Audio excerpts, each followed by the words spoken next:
Real take 24 এর নতুন একটি এপিসোডে আপনাদের অনেক অনেক স্বাগতম।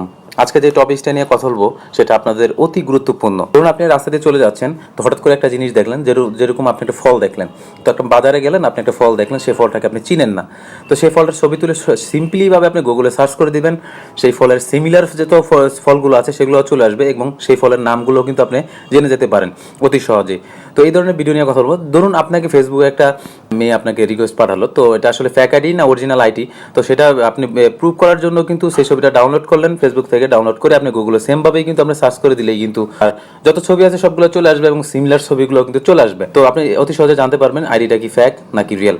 তো এই ধরনের ভিডিও নিয়ে কথা বলবো, তো সবাই 2-4 মিনিট দেখতে থাকুন। খুব ছোট্ট একটা ভিডিও, আমি বেশি কথা বলবো না, তো চলুন শুরু করা যাক। যদি আপনি আমার এই চ্যানেলে নতুন হয়ে থাকুন তাহলে অবশ্যই আমার এই চ্যানেলটা সাবস্ক্রাইব করুন, আর আগে থেকে সাবস্ক্রাইব করে থাকুন, থ্যাংক ইউ সো মাচ। তো এটা করতে হলে আপনারা চলে যাবেন আপনাদের ফোনে গুগল ক্রোমে, আর যদি গুগল ক্রোম না থাকে, অবশ্য আমি জানি সবার ফোনেই থাকে এটা, যদি না থাকে অবশ্য প্লে স্টোর থেকে ডাউনলোড করে নেবেন। গুগল ক্রোম লিখে আপনি প্লে স্টোর সার্চ করলে চলে আসবে। তো চলে আসার পর এরকম একটা ইন্টারফেস চলে আসবে, আপনি google.com-এ ঢুকবেন।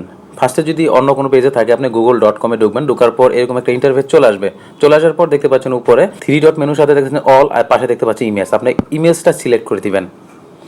ইমেজ যদি সিলেক্ট হয়ে যায় আপনাদের, আমরা যেহেতু আইফোন, আপনাদের উপরে থাকবে 3 ডট মেনুটা, তো আমি 3 ডট মেনুতে ক্লিক করলাম। ক্লিক করার পর নিচে চলে যাবেন, নিচে চলে যাওয়ার পর দেখতে পাচ্ছেন রিকোয়েস্ট ডেস্কটপ সাইট, আপনারা ক্রোম ব্রাউজার থেকে ডেস্কটপ সাইট করে নেবেন। তো ডেস্কটপ সেট করার সাথে সাথেই কিন্তু এখানে দেখতে পাচ্ছেন আপনার কিন্তু আগে কিন্তু ক্যামেরা ছিল না, আপনি ইমেজটা সেট করার ফলে কিন্তু এটা এখানে চলে আসছে। চলে আসার পর এখানে দেখতে পাচ্ছেন ক্যামেরা আইকনে ক্লিক করে দিবেন। তো ক্লিক করার পর এখানে দুইটা অপশন আছে, দেখতে ইউআরএল, যদি আপনি কোনো ওয়েবসাইটের ইউআরএল দিয়ে যদি এখানে সার্চ করতে চান সেটাও করতে পারবেন, বা আপনি যদি এখানে দেখতে পাচ্ছেন আপলোড অ্যান ইমেজ, যেহেতু আমি ছবিটা তুলেছি সেটা আমি আপলোড করার জন্য আমি এখানে ক্লিক করব। তো আপলোডে ক্লিক করবেন, দেখেন চুজ ফাইল, এটাতে ক্লিক করে দিবেন। ক্লিক করার পর আপনাদের দেখতে পাচ্ছেন এখানে সিলেক্ট করবে, আপনার অ্যান্ড্রয়েড ফোন হলে আপনার গ্যালারির ফাইলটা যাবে, সেই ফাইল ম্যানেজার আপনি এখান থেকে ঢুকে যাবেন। ঢুকে যাওয়ার পর আপনারা এখান থেকে আপনার ছবিটা দিয়ে দেওয়ার পর এখানে দেখতে পাচ্ছেন আপলোডিং ফাইল, এখানে ফাইলটা আপলোডিং হওয়া শুরু হয়েছে।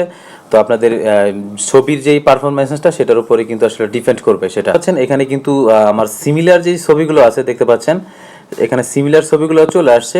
আর আপনি যদি এই ফলটা মিলাতে চান দেখতে পাচ্ছেন এটা বিলম্ব বা বিলম্বী যেটা বলে সেটা কিন্তু এই ফলটার নাম, যেটা এখানে কিন্তু চলে আসছে। দেখতে পাচ্ছেন এখানে কিন্তু অনেক কিছু চলে আসছে, আপনি কিন্তু এটা প্রুভ করে নিতে পারবেন যে এই ফলটার নাম কি। এইভাবেই কিন্তু আপনি যে কোনো কিছু এখানে আপনার অজানা কিছু আপনি এখানে সার্চ করতে পারেন। সার্চ করলে কিন্তু আপনি তার সিমিলার জিনিস এবং তার নির্দিষ্ট যে অরিজিনাল নাম সেটাও কিন্তু এখানে চলে আসবে। আশা করি ভিডিওটা সবার কাছে ভালো লেগেছে এবং সবার উপকার আসছে। যদি ভালো লাগে অবশ্যই আমার চ্যানেলটা সাবস্ক্রাইব করবেন এবং কমেন্টস বক্সে জানিয়ে দিবেন আমাদের ভিডিওটা কেমন লেগেছে। তো ধন্যবাদ সবাইকে, ভালো থাকবেন, আগামী ভিডিওর জন্য অপেক্ষা করবেন। থ্যাংক ইউ সো মাচ, সালামু আলাইকুম।